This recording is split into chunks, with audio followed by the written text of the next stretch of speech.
Milo, the little mole, had never seen the sun. He lived deep under a wide green meadow in a soft, dark tunnel that smelled of wet earth and roots. It was cozy and warm down there. He knew every twist and turn of it. But every morning, when the other animals laughed and played in the light above, Milo would press his tiny nose against the cool soil and wonder, what was it like up there? His mother had told him the sun was warm. His grandmother had told him it was bright. But neither of them could really explain it. Some things, they said, you just have to feel for yourself. One morning, Milo decided today was the day. He dug upward slowly, his strong little paws scooping the earth to one side until his nose broke through the surface and cold, fresh air rushed in. He blinked. Everything was so bright he could not see a thing at first. He waited, and slowly the world came into view. Green, so much green. The meadow stretched out around him in every direction, full of long swaying grass and small yellow flowers. A fat bumblebee bumbled past his nose.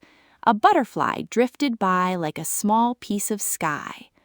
Milo had never seen any of these things before, and he sat very still, turning his head this way and that, trying to take it all in. Then he heard a sound.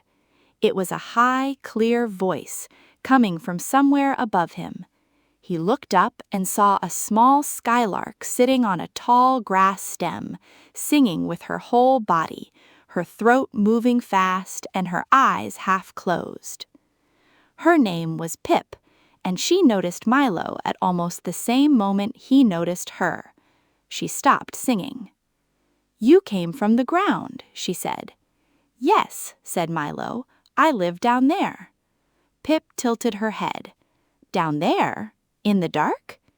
"It is not dark, not really. You just know where everything is." Pip thought about this. She had never thought about the dark as something you could know. She only knew the wide open sky and the wind under her wings and the way the whole meadow looked small and lovely from far above. "Have you ever flown?" she asked. "No," said Milo. He looked at her small brown wings. "Have you ever dug?" "No," said Pip. They looked at each other for a moment. Then Pip fluttered down from her grass stem and landed beside him in the soft earth. "What is it like?" she asked quietly, "under the ground?" Milo thought carefully. He wanted to explain it properly. "It is like being held," he said at last. "The earth is all around you, and it presses gently on every side, and you are never lost because you made the path yourself." Pip was quiet for a moment. "That sounds safe," she said. "It is," said Milo, "but it is also very small." He looked out at the meadow again. "This is very big." "It is," said Pip, "but sometimes big is lonely." They sat together in the grass, and the morning light moved slowly across the meadow. A grasshopper clicked somewhere nearby. The bumblebee came back and went away again. After a while, Pip said, "I could show you the meadow if you want. I will not go too fast." Milo looked at the wide open space around him. His heart beat a little faster than usual, but he thought of what his grandmother had said. Some things you just have to feel for yourself. "All right," he said. So Pip walked slowly through the grass. She did not fly because Milo could not, and she showed him the pond at the far end of the meadow where dragonflies hovered like tiny blue sparks. She showed him the old stone wall where a family of wrens had built their nest. She showed him the place where the morning sun hit the dew on the spiderwebs and made them look like strings of small cold stars.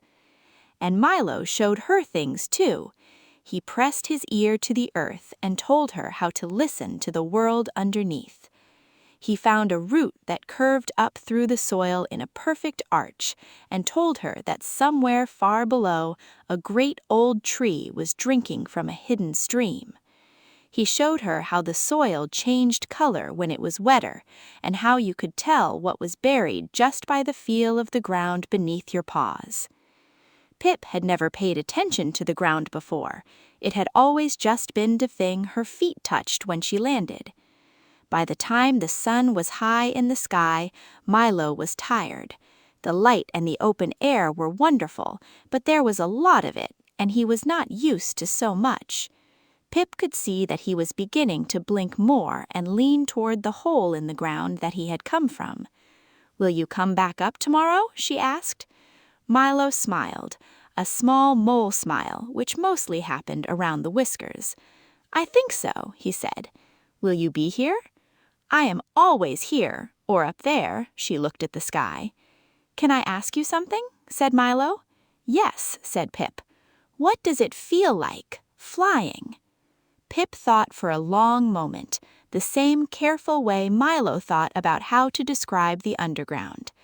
"It feels," she said slowly, "like the whole world is smaller than you, and that is not frightening. It's the nicest thing there is." Milo nodded.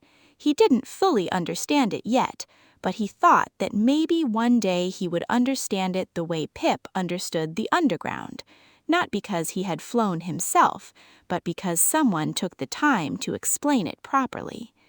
He slipped back into his tunnel and pulled the earth in gently around him.